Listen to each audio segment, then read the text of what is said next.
Kita belajar PKN hari ini. Baik, bismillahirrahmanirrahim. Assalamualaikum warahmatullahi wabarakatuh. Waalaikumsalam warahmatullahi wabarakatuh. Ya, sehat semuanya? Alhamdulillah sehat, Miss. Alhamdulillah sehat. Iya. Puji syukur kepada Allah Subhanahu wa taala yang mana kita masih tetap diberikan kesehatan ya kan, kesempatan untuk bisa belajar. Kalau tidak salah ini pertemuan kita yang ke-10 ya. Jadi mudah-mudahan kalian semua tetap dalam keadaan yang sehat, semangat ya, selalu diberikan keberkahan oleh Allah Subhanahu wa taala. Salawat dan salam pada Nabi kita Muhammad sallallahu alaihi wasallam. Ya. Nah, saya share terlebih dahulu ya PPT-nya.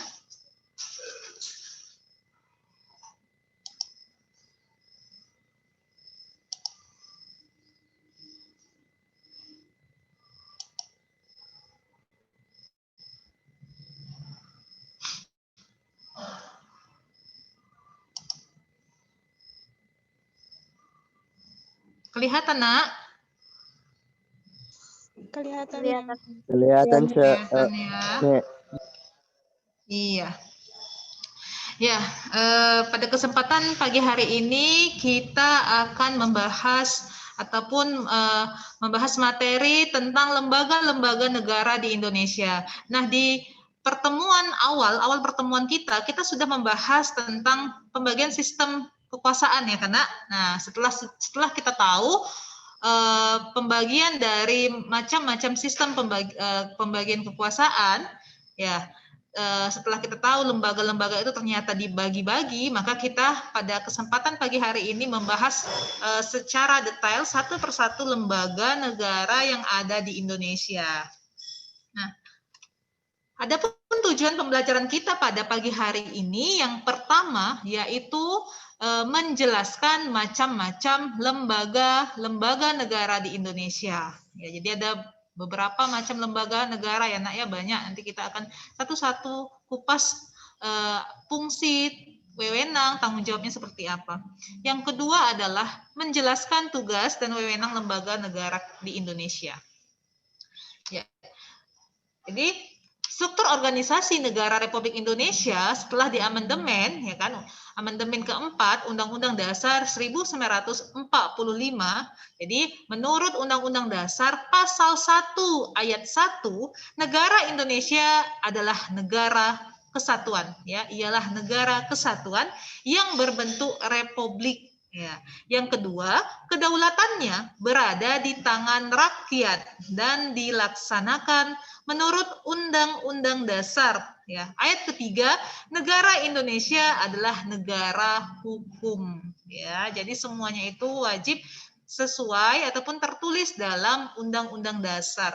Nah, jadi materi kita pada pagi hari ini kalian banyak harus membaca, Nak, sebenarnya. Ya. Membaca tugasnya, wewenangnya lembaga negara itu seperti apa. Jadi karena nggak bisa hanya mengingat, jadi memang harus sering-sering membaca. Ya, jadi materi-materi IPS memang harus banyak membaca supaya lebih ingat. Nah, ini struktur lembaga negara. Nah, bisa dilihat ya, struktur lembaga negara kita, Nak. Jadi, dulu sebelum amandemen keempat, ya kan, awal kemerdekaan, MPR merupakan lembaga tertinggi negara. Kebetulan saya nggak buat lembaga sebelumnya, struktur lembaga sebelumnya. Jadi, MPR itu, Nak, letaknya di atas dia, membawahi lembaga-lembaga yang lain di bawahnya. Namun, setelah amandemen keempat Undang-Undang Dasar 1945 NRI ya, Undang-Undang Dasar 1945, maka lembaga negara itu penempatannya sejajar. Jadi tidak ada lagi yang lebih tinggi dan lebih rendah, semuanya sejajar. Ya. Jadi saling mengawasi dan saling mengontrol satu sama lain. Nah, ini seperti apa? Lembaga BPK, Badan Pengawas Keuangan ya kan, keuangan negara. Dia sejajar dengan eksekutif. Nah, eksekutif itu apa? Lembaga di bawahnya itu ada presiden dan wakil menterinya ya, karena menteri ini adalah apa namanya, bisa dibilang pembantu daripada tugas-tugas presiden, ya. Selanjutnya apa? Ada legislatif, ya kan? Di jajaran selanjutnya, legislatif itu terdiri dari lembaga MPR, ya karena DPR, DPD, dan DPRD. Kalau kita lanjutkan lagi ke bawah, ya kan? Selanjutnya apa? Ada yudikatif. Yudikatif itu lembaga di bawahnya ada MA itu apa, Nak? Mahkamah Agung. Mahkamah Agung. Nah, lanjutkan terus. Mahkamah Mahkamah Konstitusi Konstitusi. dan Mahkamah Konstitusi. lagi dan iya, Komisi Yudisial. Yudisial, iya. Kita sudah bahas di pembagian kekuasaan negara ya. Ya, jadi semuanya itu sejajar, ya kan? Nah, kita lihat satu persatu lembaganya. Nah, yang pertama adalah MPR, ya. MPR ataupun Majelis Permusyawaratan Rakyat, ya kan? Republik Indonesia, ya. Jadi merupakan apa, Nak? Lembaga tinggi negara dalam sistem ketatanegaraan Indonesia. Jadi semuanya sama, lembaga tinggi negara, bukan lembaga tertinggi lagi. Kalau dulu bahasanya MPR ini lembaga tertinggi. Tapi setelah amandemen lembaga tinggi negara dalam sistem ketatanegaraan Indonesia. Ya, itu dia. Jadi MPR ini, Nak, terdiri dari anggota DPR dan DPD. Jadi kalau ditanya anggota MPR yang mana, Mi? Anggota MPR itu adalah anggota DPR ditambah DPD. Jadi ya sama. Kalau ditanya anggota DPR mana, ya masuklah ke dalam anggota MPR itu. Ya, Nak, ya. Ini sebelum reformasi, MPR merupakan lembaga tertinggi negara ya, yang saya jelaskan sebelumnya. MPR bersidang sedikitnya sekali dalam 5 tahun di ibu kota negara. Nah, ini ada jadi apa namanya, kinerja daripada MPR tidak hanya dibuat-buat, Nak, tapi memang sudah ada tertuang di dalam Undang-Undang Dasar. Ya, nanti kalau biasanya kalau insya Allah kalau kita sehat-sehat bisa kembali lagi masuk seperti biasa ke sekolah. Nah, nanti biasanya saya punya program anak-anak itu bisa apa namanya menghafal undang-undang, walaupun hanya sistemnya itu cicil dia, Nak, nggak langsung gitu. Supaya apa? Supaya kalian paham, karena kalau belajar PKN semuanya itu tidak lain dan tidak bukan harus sesuai dengan undang-undang, termaktub dalam undang-undang. Jadi kita tahu bahwasanya oh lembaga ini bekerja sesuai memang aturan dari dasar hukumnya ada, gitu ya. Nah, ini dia. Siapa ini? Inilah dia, Bapak Ketua MPR kita ya, Bapak Zulkifli Hasan. Yang sekarang ya, periode 2019 sampai apa namanya? Sekarang ini ya. Bapak Zulkifli Hasan sampai 2024 nanti. Oke. Kita lanjut. Nah, apa tugas daripada MPR? Jadi MPR itu berwenang mengubah dan menetapkan undang-undang dasar, ya, bertugas melantik presiden dan wakil presiden serta berwenang memberhentikan presiden dan atau wakil presiden dalam masa jabatannya, ya, atas usul DPR jika misalnya presiden tersebut melanggar hukum atau misalnya ya terkena pidana ya, Nak, ya, sangkutan hukum itu dia. Sesuai oleh putusan Mahkamah Konstitusi. Nah, ini dasar hukumnya ada. Bab MPR dalam undang-undang, ya. Bisa nanti dilihat lagi kalau punya undang-undang di rumah, mungkin yang dari SMP ada, bisa dibuka lagi, dilihat lagi. Itu MPR. Selanjutnya presiden. Nah, presiden memegang kekuasaan pemerintahan, ya, ataupun kekuasaan tertinggi atas angkatan darat, angkatan laut, dan angkatan udara. Ini tugas dan wewenangnya ya. Jadi menyatakan perang, membuat perdamaian, perjanjian itu juga dari tugas daripada MPR. Presiden. Jadi, Nak, tugas presiden sebagai kepala presiden dan sebagai kepala pemerintahan itu berbeda ya. Kalau kepala pemerintahan beda lagi. Ini tugas sebagai kepala presiden memberi gelar, tanda jasa, amnesti, abolisi. Nah, ini dia ya, Nak, ya. Penangguhan atas hukum itu tugas dari presiden, ya. Kalau mengangkat duta, konsul, nah itu tugas dari kepala pemerintahan. Nah, sekarang masuk kepada Dewan Pertimbangan. Nah, kalau dulu sebelum amandemen ada lembaga ini namanya adalah Dewan Pertimbangan Agung, ya. Tapi sekarang tidak lagi setelah diamandemen tidak ada lagi Dewan Pertimbangan Agung, dihapuskan, diganti dengan Dewan Pertimbangan Presiden, Dewan Pertimbangan saja gitu. Artinya Dewan Pertimbangan ini hanya khusus dan mutlak dikhususkan untuk menasihati segala tindak tanduk yang dilakukan oleh Presiden. Jadi Dewan Pertimbangan dibentuk oleh Presiden sendiri, bertugas memberikan nasihat dan pertimbangan kepada Presiden, gitu ya. Mana tahu ada keadaan-keadaan yang darurat, jadi diamanatkan kepada Dewan Pertimbangan selaku penasihat Presiden, itu dia. Sampai sini dengar nak, jelas? Jelas, Mi. Jelas, Miss. Kita lanjut, masih ada lagi beberapa. Iya. Selanjutnya adalah Kementerian Negara. Nah, kita sudah bahas ya kemarin materi tentang lembaga kementerian dan non-kementerian. Nah, ini khusus untuk kementerian saja. Presiden dibantu oleh menteri-menterinya ya. Ada berapa menteri? Ada berapa menteri yang kita pelajari? Banyak ya, Nak ya? Jadi sebagai perpanjangan tangan tugas-tugas eksekutif kepala departemen. Jadi menteri-menteri negara bukan pegawai tinggi biasa. Oleh karena menteri-menterilah yang menjalankan kekuasaan pemerintahan. Jadi sebenarnya kalau kita lihat kenapa presiden itu tidak tampak selalu kinerjanya gitu ya. Karena apa? Yang menjalankan presiden itu bukan tidak bekerja, tapi yang menjalankan tugas-tugas daripada presiden adalah menteri-menterinya. Ya, Menteri Pendidikan di bidang pendidikan, Menteri Kebudayaan, Sosial, ya kan, dan lain sebagainya. Itu dia.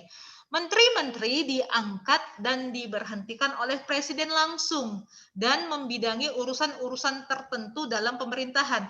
Artinya presiden mempunyai hak dan wewenang dalam rangka untuk misalnya di tengah-tengah perjalanan jabatan menterinya, dia bisa memberhentikan menterinya ataupun mereshuffle ataupun mengganti menterinya.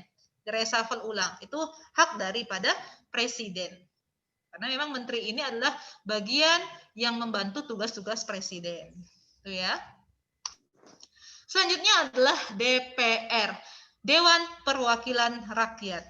Jadi lembaga ini adalah satu lembaga tinggi negara dalam sistem ketatanegaraan Indonesia yang merupakan lembaga perwakilan rakyat.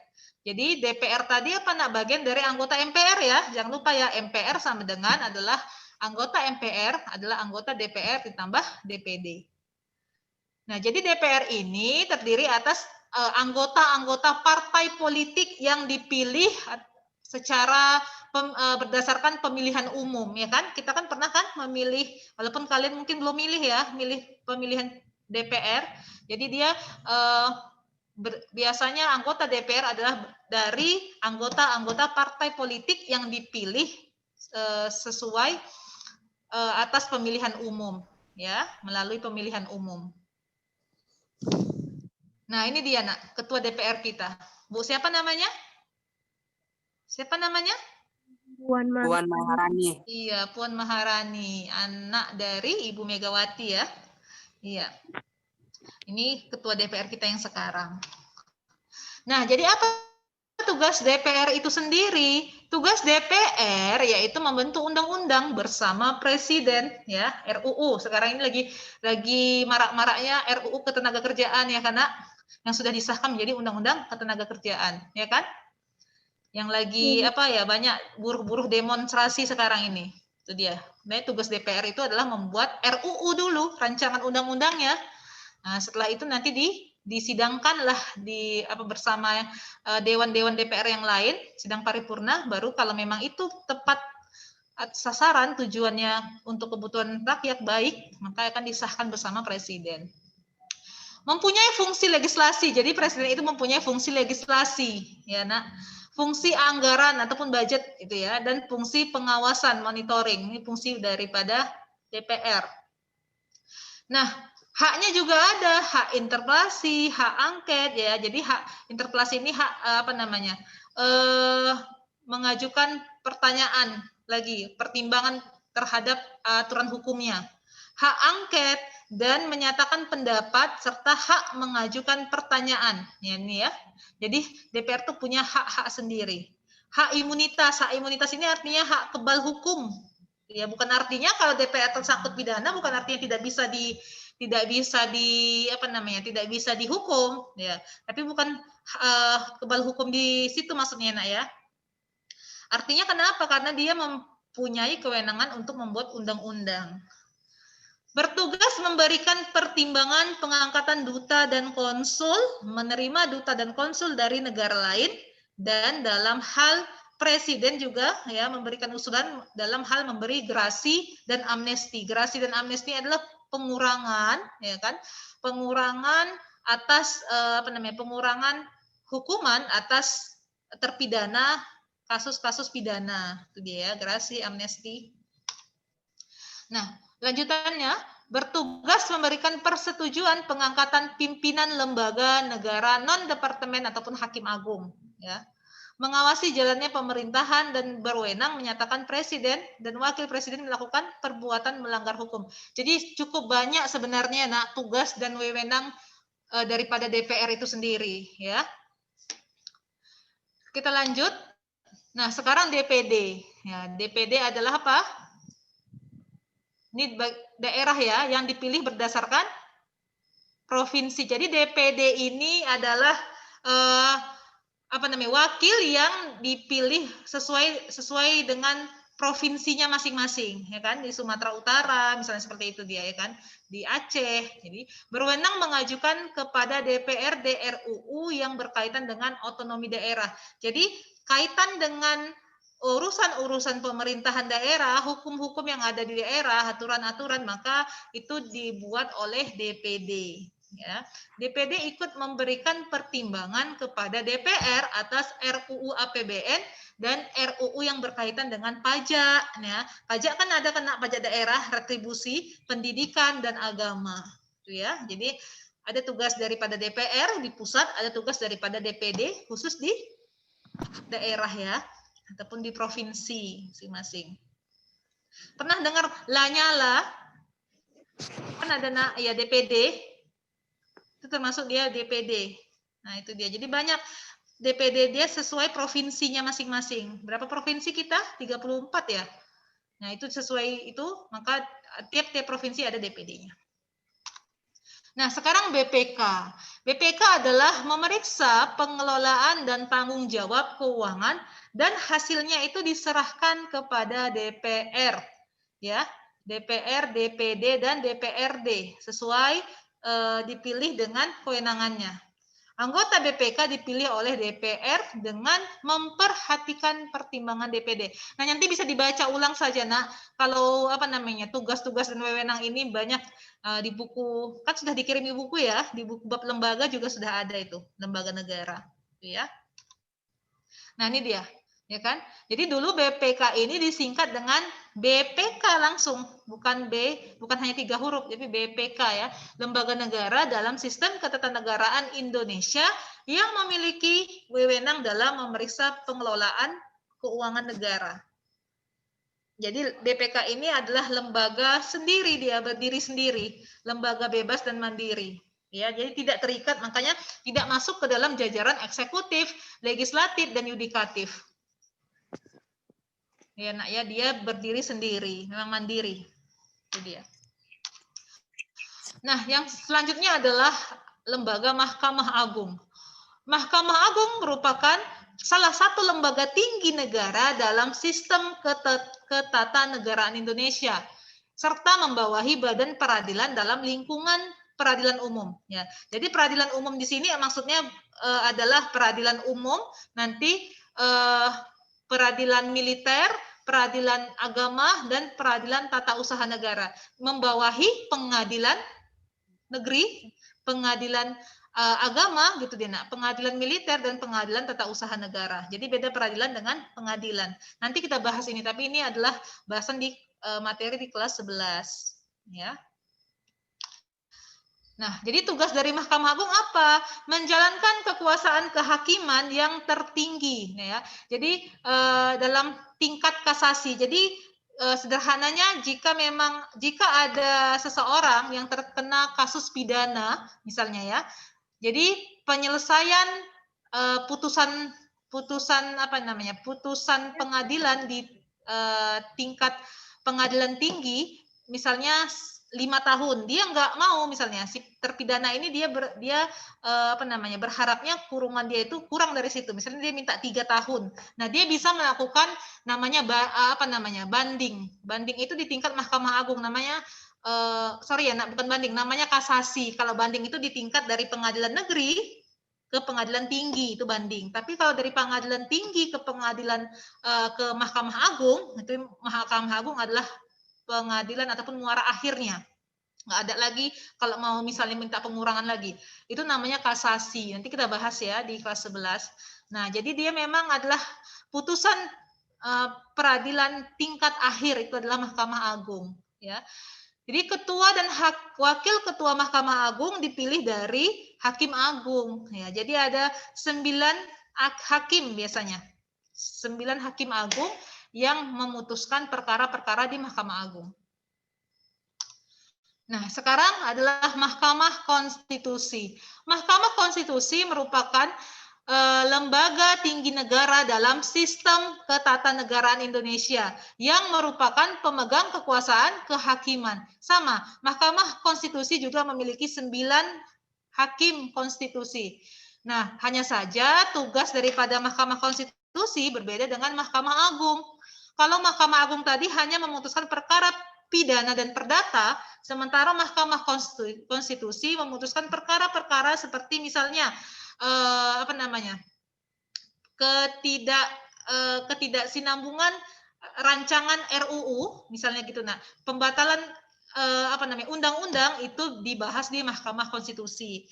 Pembahasan tentang pemilihan presiden seperti yang kemarin ya, pemilihan presiden Jokowi dengan Pak Prabowo ya, karena yang dianggap ada sengketa pemilu itu juga dibahas dibahas di Mahkamah Konstitusi. Itu ya. Jadi bisa masing-masing tugas wewenangnya itu masing-masing bisa terlihat jelas, nanti bisa dibaca ulang lagi. Nah, selanjutnya adalah yang terakhir, Komisi Yudisial.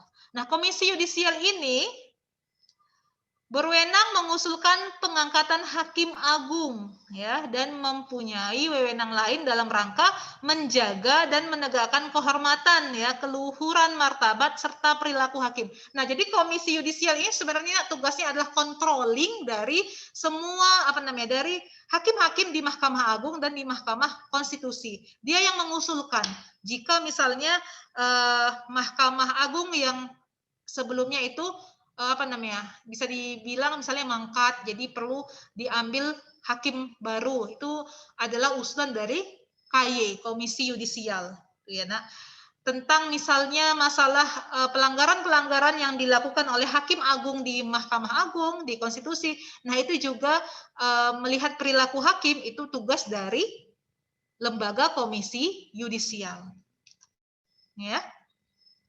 Jadi dia juga bersifat mandiri dan mengusulkan pengangkatan calon hakim agung kepada DPR, ya, karena menilai kinerja hakim agung. Jadi hakim-hakim itu juga dinilai kinerjanya, mempertahankan martabat hakim, menjaga dan menegakkan kehormatan, keluhuran martabat serta perilaku hakim. Nah, sampai sini ada yang mau ditanyakan? Anak-anak semuanya? Ada yang mau ditanyakan, Nak? Enggak ada, Mem. Enggak ada. Udah jelas. Nanti bisa dibaca ulang ya. Ya, sebenarnya materinya enggak apa, Nak? Mem, saya ingin bertanya. Bisa. Alah, yang mana dulu nih? Siapa yang mau bicara ini? Kamu dulu lah. Siapa dulu yang mau bertanya? Saya, Ya. Mem. Iya, siapa? Fajar, Mem. Fajar, ya. Saya ingin bertanya, Mem, apa beda peradilan sama pengadilan yang Mem katakan tadi? Oh iya, itu yang kita bahas. Jadi, Nak, peradilan itu adalah lingkungannya. Kalian coba cari, pernah nggak lihat gedung peradilan? Ada nggak pernah lihat gedung peradilan, Fajar?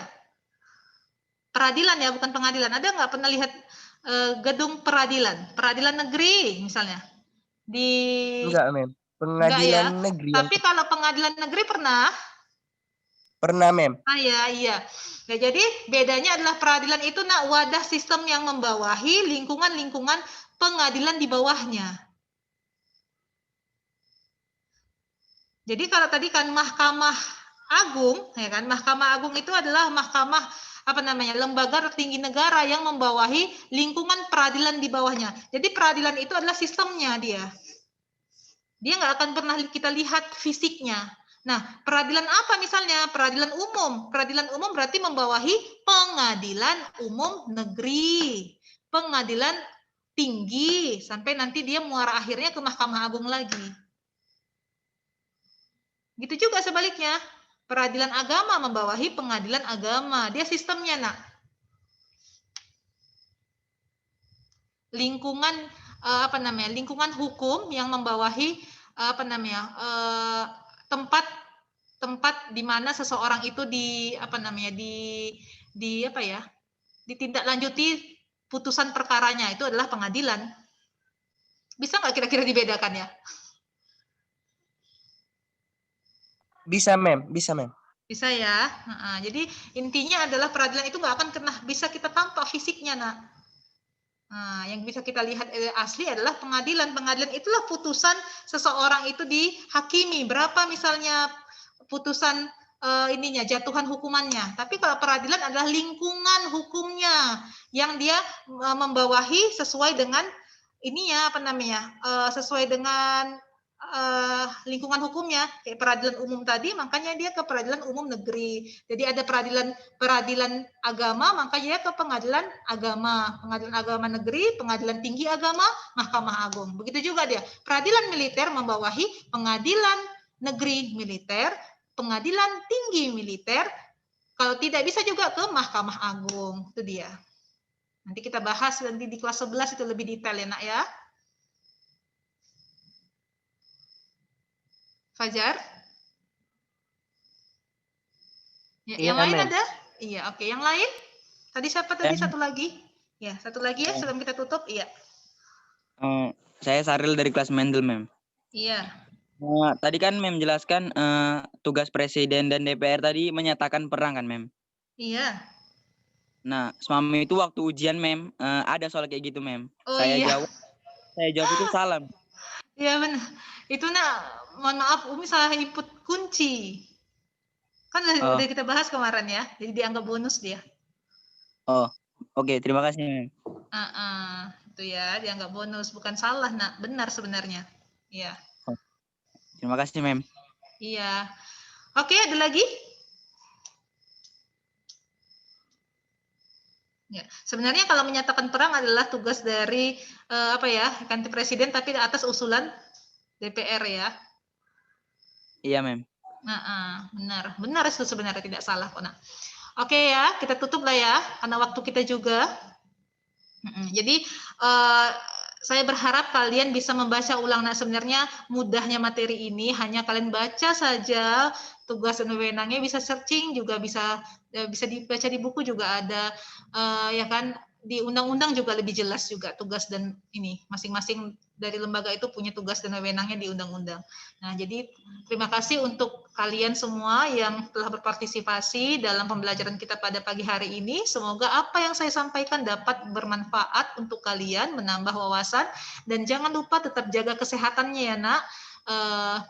Dan mudah-mudahan kita bisa ketemu lagi di minggu depan. Saya akhiri dengan lafaz hamdalah, alhamdulillahirabbil alamin. Assalamualaikum warahmatullahi wabarakatuh. Waalaikumsalam warahmatullahi wabarakatuh.